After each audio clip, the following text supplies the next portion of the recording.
নমস্কার, আমি শ্রাবণী। আজকে আমি আবার চলে এসেছি আমাদের বেনারস ভ্রমণের দ্বিতীয় দিন। আজকে আমরা যাব অযোধ্যা। অযোধ্যা রাম মন্দির দর্শন করতে। তো ভীষণই আনন্দ। আগের দিনই বলেছি যে আমরা সবাই প্রথম দিন কোথাও বেরোইনি, রেস্ট নিচ্ছিলাম যেহেতু ট্রেনটা লেট ছিল। তো আজকে দেখুন সেজেগুজে কিন্তু আমরা বাসে উঠে পড়েছি এবং যে ট্যুরিস্টদের সাথে আমরা গিয়েছিলাম তারা রান্না করে নিয়ে বাসে উঠে পড়েছিল। আমরা এখন চলেছি অযোধ্যার পথে। তো খুবই আনন্দ করতে করতে আমরা চলেছি, যেহেতু বাসের প্রত্যেকেই আমরা নিজেদের আত্মীয় স্বজন আর কি। প্রত্যেকেই আমার যেমন বড় মেজো বোন ছোটো বোন ছিল, সেরকমই আরও পাশে যারা ছিল তারা আমার কাছাকাছি এখানে ফ্ল্যাটে থাকে। একজন মাসিমা ছিল আমাদের সাথে। তো সবাই আত্মীয়র মতন। তো আমরা কিছুটা রাস্তায় এসে একটা ধাবায় দাঁড়িয়ে পড়েছিলাম। এখানে খাবার নামানো হয়েছিল এবং যাতে আমরা চাটা খাওয়ার পরেও কিছুক্ষণ অপেক্ষা করে ওখানেই খেয়ে নিলাম আর কি দুপুরের খাওয়াটা। দুপুরে রান্না হয়েছিল পোলাও, আলুর দম, পনিরের তরকারি, চাটনি, পাঁপড়। ভীষণই মজা করে সকলে মিলে খাওয়া হয়েছে এবং খাওয়ার পরেও মানে ধাবায় দাঁড়িয়ে যেহেতু খেয়েছি, এবার কিছু যদি ওখান থেকে না কিনি খারাপ দেখাবে বলে কেউ কোল্ড ড্রিঙ্কস কিনলো, আবার কেউ চাও খেলো। আমি যেমন একটু চা পাগল মানুষ, আমি একটু চাই খেয়ে নিয়েছিলাম।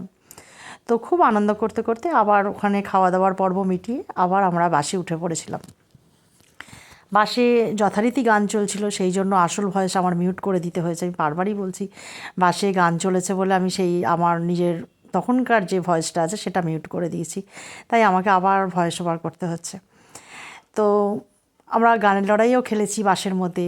তারপরে নিতান্ত গল্প করতে করতে আশেপাশের সুন্দর সিনারি দেখতে দেখতে আমরা ক্রমশ চলে এলাম রাম রাম মন্দির না, তার আগে গেছি সরযূ নদীর তীরে, যেখানে শ্রী শ্রী রাম স্বয়ং স্নান করতেন। ইনি হচ্ছেন সৃঞ্জয়। ওর বাবা মা আছে, ওর নামেই tour and travels, Srinjoy tour and ট্রাভেলসের সাথে আমরা বেড়াতে গিয়েছিলাম। এদের মানে এরা যদিও নতুন, কিন্তু সব কিছুই ওদের সুন্দর ব্যবস্থা করে নিয়েছে। হোটেল থেকে বাসটাও খুব সুন্দর ছিল। অতটা পথ যে আমরা জার্নি করেছি সেটা বোঝা যায়নি, কারণ যারা জানেন তারা জানবেন যে বেনারস থেকে অযোধ্যা যেতে 6 ঘন্টা সময় লাগে। 6 ঘন্টা যেতে 6 ঘন্টা আসতে। এবার মাঝখানে যেখানে যেখানে একটু আধটু আমরা দাঁড়িয়ে চা খেয়েছি, থেমেছি, আবার যেখানে খাবার খাওয়ানো হয়েছে, তারপরে আমরা ক্রমশ এই আনন্দ করতে করতে কিন্তু ওই সরযূ নদীর তীরে পৌঁছে গেছি। আমার পাশেই আমার ছোটো বোনের মেয়ে বসে আছে, তার পাশে আছে আমার ছোট ছেলে। আমরা সবাই খুব খুব আনন্দ করেছি। তো এই দিন আমরা আগে এখানে সরযূ নদীর তীরে নামবো। এই যে সরযূ নদীর ঘাট, এইখানে নাকি শ্রী শ্রীরাম চান করতে আসতেন। তো এখানে যারা মনে করবেন তারা এই নৌকোয় চেপে গঙ্গা বিহার করতে পারেন। আর আমরা কিন্তু শুধুই ফটোশ্যুট করেছি একটু দাঁড়িয়ে, কারণ আমরা জানি যে আমরা অযোধ্যায় রাম মন্দিরে গিয়ে একটু বেশি সময় কাটাবো। তো এইখানে না প্রচুর মন্দির, মানে একটু করে যাবেন আর একটু করে দেখবেন যে মন্দির আছে। তো হনুমান মন্দির আছে, জানকীনাথ মন্দির আছে। প্রত্যেক মন্দির দর্শন বেশিরভাগই করেছি, আবার দু একটা মন্দির আমি নামিও নি। আর একটা যেটা বলে রাখি, এখানে বেশ কিছুটা মানে রাস্তা নিয়ে আসার পরে এখানকার লোকাল লোক কিন্তু নো এন্ট্রি করে দিচ্ছে, কারণ ওখানে নেবে এবার ওদের অটো বা টোটোতে উঠে চারিদিকে ঘুরতে হবে, কারণ নাহলে ওদের ইনকামের রাস্তাটা যেহেতু বন্ধ হয়ে যাবে। তো যাই হোক, আমরা বাসে করে অর্ধেকটা রাস্তা আসার পরে সরযূ নদীর ঘাট, এটা সরযূ নদীর ঘাটেই ফটোশ্যুট করছি। এরপরে কি করব, আমরা ওই অটোতে করে হনুমান মন্দিরের দিকে যাব। এটা হচ্ছে আপনার জানকীনাথ মন্দির। এটা জানকীনাথ মন্দিরের ভিতরে জায়গাটা বড় অনেকটা, বেশ সুন্দর মন্দিরটা। আর তারপরে ওখান থেকে বেরিয়ে হনুমান মন্দির দর্শন আছে। হনুমান মন্দিরে প্রচণ্ড ভিড় ছিল বলে আমি আর হনুমান মন্দিরে ঢুকিনি। আমরা সরাসরি পুরো অযোধ্যার রাম মন্দিরে চলে এসেছি। কয়েকজন হনুমান মন্দিরে গেছে আর আমরা ওখানে সোজা রাস্তা ধরে নিজেরাই হাঁটতে হাঁটতে, বেশ রাস্তা অনেকটাই আছে, হাঁটতে হবে, হেঁটে আসতে হবে। হেঁটে এলাম, এসে আমরা কিন্তু অযোধ্যার রাম মন্দিরে প্রবেশ করে দিয়েছি। এবার রাম মন্দিরের ভিতরে যেতে গেলে সবাই জানেন যে ওখানে কিন্তু সমস্ত ব্যাগ, মোবাইল সব জমা দিতে হবে, জুতো সব জমা দিয়ে যেতে হবে। মানে কিন্তু রাম মন্দিরের মানে চত্বরটা বিশাল। আর এই যে দূর থেকে আমি যেটা দেখাচ্ছি এটা হচ্ছে লকার, অনেকটা বড় জায়গা নিয়ে লকারটা রয়েছে। মানে প্রচুর মানুষ তো আসেন, তো মানে সেই সমস্ত জিনিস মানে যতগুলো মোবাইল, যতজনের ব্যাগ সব কিন্তু ওখানে জমা দিতে হবে। তো খুব ভালো লেগেছে, অসাধারণ লেগেছে। কিন্তু খুবই দুঃখের সঙ্গে জানাচ্ছি যে মোবাইল তো ভিতরে নিয়ে যাওয়া যাবে না, তাই ভিতরের কোনো ছবি আমি দেখাতে পারলাম না। বাইরে যতক্ষণ আমার কাছে মোবাইল ছিল ততক্ষণই আমি ছবি দেখিয়েছি। অনেকটাই মানে ইনি হচ্ছেন, আগেই বলেছি যে ইনি নিঃসম্বালা কলেজের ম্যাম, প্রফেসর আর কি। তো পাশে ওনার মেয়ে আছে, ওনার হাজব্যান্ডও ছিল আশেপাশেই, কিন্তু এখন আমি দেখাতে পাচ্ছি না। তো যাই হোক, এখানে আবার ভোগও দেওয়া হচ্ছিল। আমাদের মন্দির দর্শন খুব সুন্দর হয়েছে। মন্দিরের পাশে আমরা অনেকক্ষণ বসেছিলাম। এখানে মানে মহিলা এবং পুরুষ আলাদা আলাদা লাইন করে চেক করে তারপরে ভিতরে প্রবেশ করতে দেওয়া হয়। খুব সুন্দর মানে ব্যবস্থা, সত্যি কথা বলতে কি। আর কোনো ভয় নেই, নির্ভয়ে আপনারা লকারে জমা রাখতে পারেন। লকার করে চাবি আপনাদের হাতে দিয়ে দেবে, এবং পুরোপুরি ঘোরা হয়ে গেলে তখন কিন্তু আপনারা নিজেরাই আবার ওই চাবি দিলে ওদের কাছে ওরা সমস্ত জিনিসপত্র কিন্তু ফেরত দিয়ে দেবে। তো আমাদের চারপাশটা দেখতে দেখতে অল্প অল্প সন্ধে হয়ে গিয়েছিল। তো এই যে প্রবেশদ্বারটা, আমি কিন্তু মন্দির দর্শন করার পরে যখন ফোনটা হাতে পেলাম তখন আবার আমি প্রবেশদ্বারটার ছবি তুলেছি।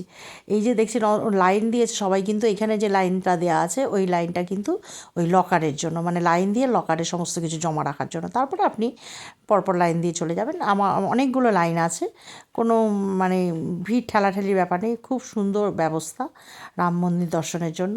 তো আমরা একদম সামনে থেকে রাম মন্দির দর্শন করেছি, মানে মন ভরে গেছে, হৃদয় জুড়িয়ে গেল বলে না, রাম মন্দির দর্শন করে সত্যিই হৃদয় জুড়িয়ে গেছে। ভীষণ ভীষণ ভালো লাগবে, যারা যাবেন তারা দেখবেন যে রাম মন্দির দর্শন করে না সকলের মনে একটা শান্তি অনুভব করতে পারবেন।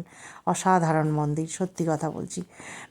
তো আমরা খুব সুন্দরভাবে রাম মন্দিরের চারপাশটা ঘুরেছি, এবং ফেরার পথে এখানে শুকনো ভোগ দেওয়া হচ্ছিলো, সেটাও আমরা নিয়েছি। ভোগ ভোগ মানে নিতে পেরেছি আর কি।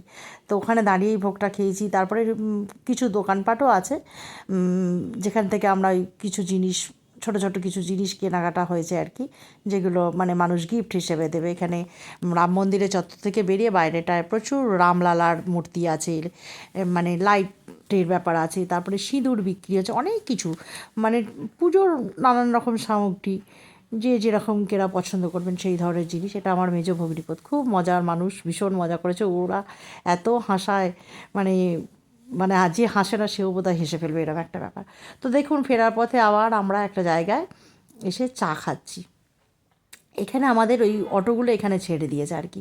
তো আমাদের আর একটা অটো আসেনি, অটোটা আসবে। ওই অটোতে আমার ভাগ্নি আর ভাগ্নি জামাই আছে।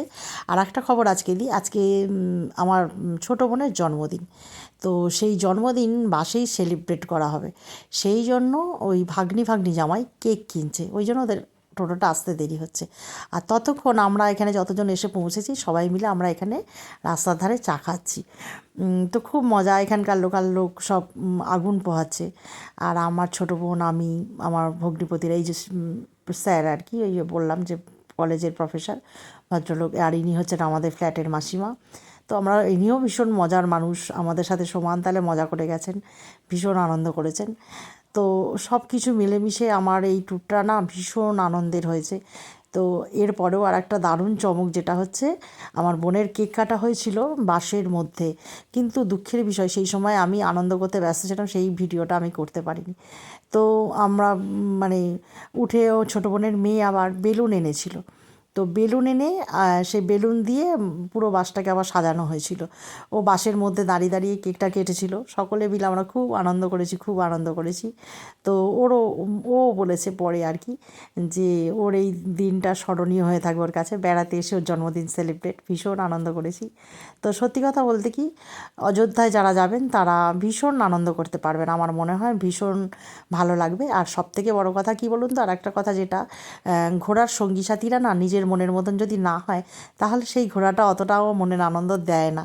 কিন্তু যদি সঙ্গী সাথীরা নিজের মনের মতন হয় না, তাহলে সেই ঘোরাটা সত্যিই খুব আনন্দের হয়।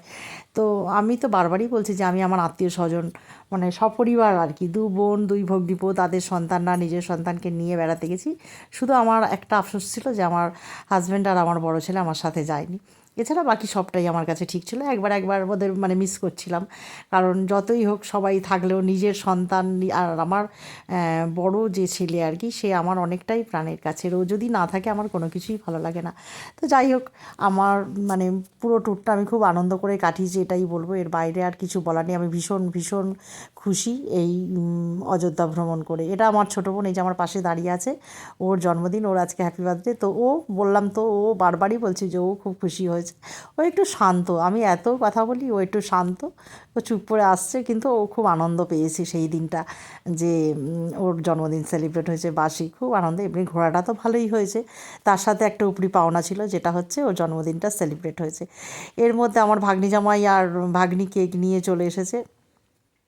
তো সবাই মিলে এবার আমরা বাসে উঠে এই আনন্দটা ভাগ করে নেবো। এই যে কেক চলে এসেছে, এটা আমার ভাগ্নি জামাই, এরাই ট্যুরটা অ্যারেঞ্জ করেছে আর কি। তো এই যে পিছনে আমার ভাগ্নি।